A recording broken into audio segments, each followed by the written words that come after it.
seja bem-vindo ao canal Analisando a Fé pela Razão. Estou fazendo um vídeo com o título O Islamismo e o Contato com Mortos.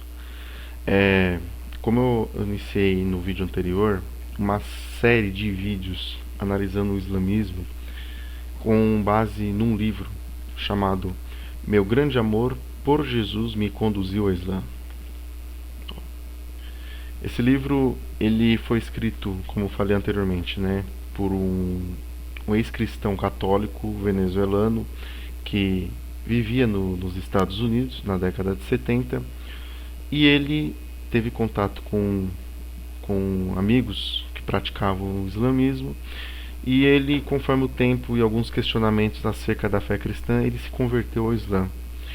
E fazendo uma leitura aqui da introdução, onde ele relata sobre a sua infância, a sua adolescência, a sua fase de estudante nos Estados Unidos e trabalho, ele fala de uma coisa que me chamou a atenção, e sobre esse tema eu vou estar fazendo esse vídeo. Então aqui na página 7, tá? Eu coloquei aqui, ele tem os seus textos, e aí embaixo aqui no rodapé do livro ele expõe alguns comentários, tá? Então, ele tem um certo momento aqui da introdução do livro, da introdução do livro, ele expõe o seguinte: acompanhei-os em várias ocasiões e ali fui me familiarizando com a meditação. Aqui ele fala de um relato dele na adolescência, onde ele acompanhava os pais dele. Tá? Então esse acompanhei-os, ele está se referindo-se aos pais dele. É que eu acabei não colocando. Deixa eu ver aqui eu acabei não colocando, mas ele está se referindo aos pais dele. E ele fala o seguinte, foi ele me familiarizando com a meditação, os espíritos e as possessões demoníacas, a assim chamada comunicação dos mortos com os vivos, tá? Então ele frequentava com os pais dele sessões de parapsicologia. Aqui no Brasil existe muita sessão de parapsicologia em centros de mesa branca, centros espíritas, kardecismo, que eles praticam muito essa comunicação com os mortos, E aqui no rodapé do livro ele expõe o seguinte comentário: na realidade, os mortos não se comunicam com os vivos. Só os demônios imitam as vozes dos mortos para assim serem escutados. Só a súplica a Deus, Alá, a recitação do Alcorão e as súplicas do profeta Muhammad têm um enorme poder para expulsar os espíritos malignos e curar todos os possuídos.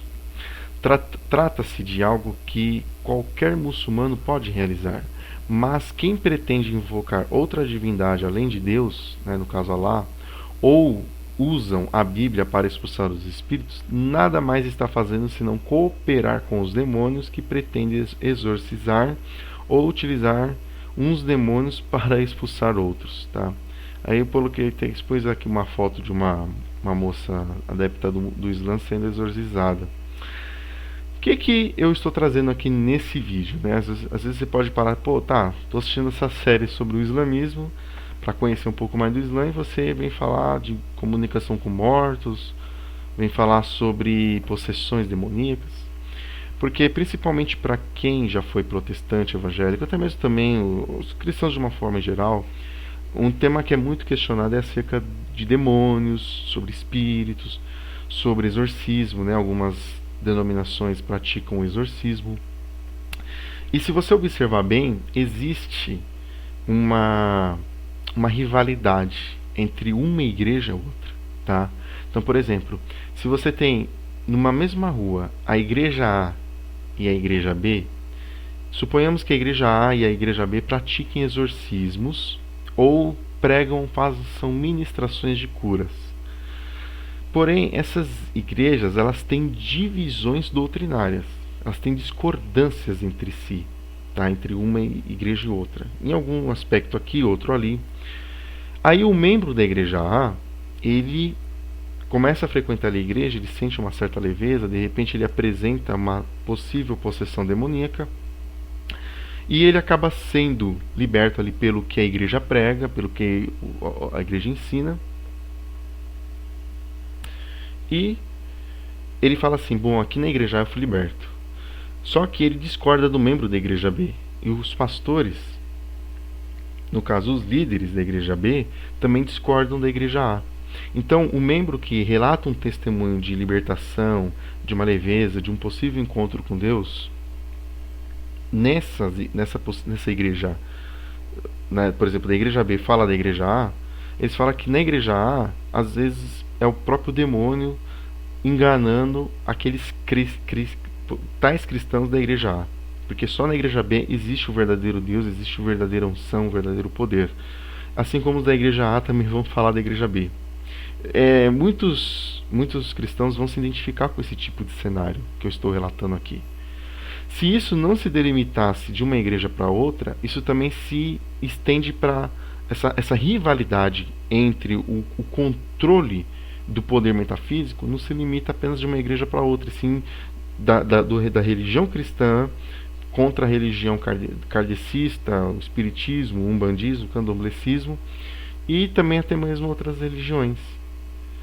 Então aqui nesse comentário, o Simon Alfredo Caraballo, que é quem escreveu esse livro, Meu Grande Amor por Jesus Me Conduziu ao Islã, ele trata a mesma coisa. Ele fala que no Islã existe a verdade absoluta, tá? Que na verdade comunicação com mortos é uma coisa que não existe, é uma enganação de espíritos demoníacos, porque os muçulmanos eles também creem em demônios, assim como os cristãos creem.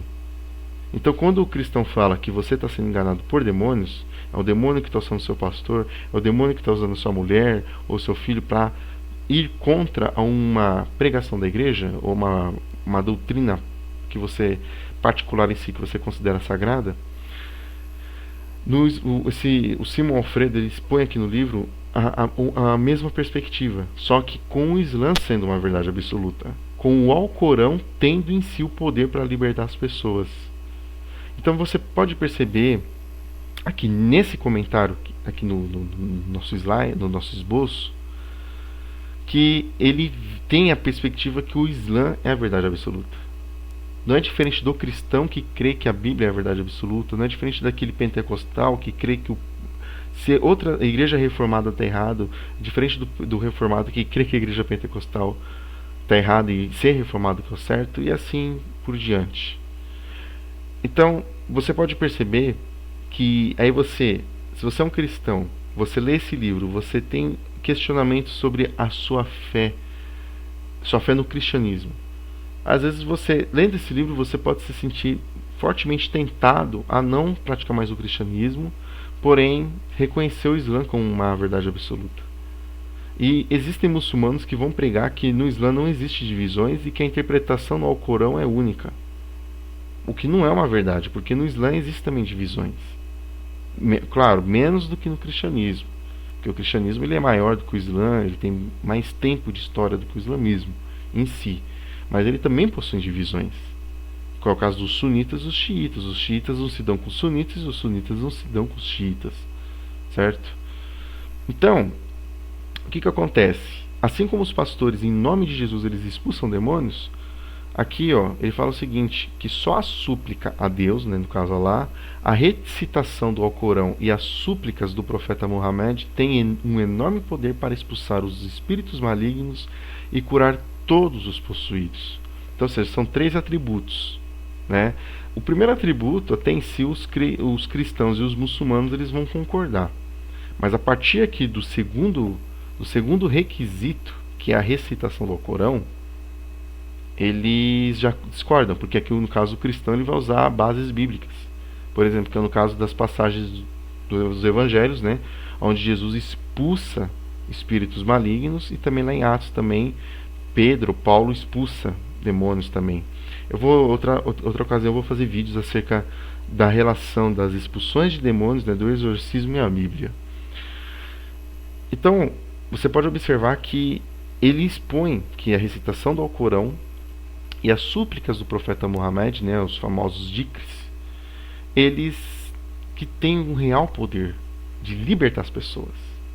Então, você vai na igreja, por exemplo, você vai numa igreja evangélica ou numa igreja cristã e você vê o pastor praticando exorcismo. Aquele exorcismo, a pessoa que apresenta um possível estado de endemoniamento, de uma possessão, aquilo pode ser duas hipóteses, tá? Como uma pessoa cética, não acredito em demônio, não acredito em espíritos, e muitos dos amigos que têm acompanhado o canal também não acreditam, então eles vão supor que ou é hipnose ou é fingimento. Se for fingimento, enfim, alguns casos são, alguns não são. Se não for fingimento, é hipnose. Esse hipnose, algumas pessoas são mais suscetíveis a outras, e as pessoas geralmente são induzidas. E as pessoas geralmente, vocês podem perceber que em algumas igrejas que utilizam pessoas incorporadas para... Eles apresentam as pessoas incorporadas, geralmente a pessoa que está ali incorporada responde ao que o pastor pergunta, mas a pessoa responde, é induzida a responder, supostamente possuída, ao que o pastor quer fixar como doutrina e mandamento na cabeça dos membros, na cabeça dos adeptos. E é uma tática muito eficiente porque o demônio, o diabo em si, ele causa temor aos religiosos, tá? Então o muçulmano, ele crê em demônio, ele crê no diabo, ele crê que a única forma de realmente se expulsar de espíritos, além da invocação a Deus, é o uso do Alcorão. É recitar os versos sagrados do Alcorão, que para o muçulmano é sagrado. E enfim, a gente respeita, porque cada um tem o direito de praticar a crença ou a não crença da forma que quiser bem entender. Como os cristãos também vão crer que se utilizar o nome de Jesus, se utilizar a Bíblia ou a cruz em si, o uso do símbolo sagrado, é possível fazer a expulsão de demônios, certo? Então, para concluir o vídeo, comunicação com mortos, como existe no kardecismo, na mesa branca, no Islã isso daí é abominável, isso daí não é permitido. Eles consideram assim, eles dão o mesmo argumento para não se praticar isso, como os cristãos, os ortodoxos e reformados vão falar, não, isso daí é comunicação com mortos, tem demônios envolvidos por trás, é os demônios que enganam as pessoas, certo? Então os muçulmanos em si, eles não creem. Eu fiz mais um vídeo aqui da nossa série. Se você tem gostado, compartilhe, dê um joinha, se inscreva-se no canal Analisando a Fé pela Razão. Estamos ainda com poucos inscritos, mas acho que pouco a pouco aí a gente vai galgando. Quero agradecer a todos os amigos que têm aí colaborado, têm compartilhado, têm comentado, e em breve novos vídeos estarão disponíveis aqui no canal. Forte abraço a todos e paz.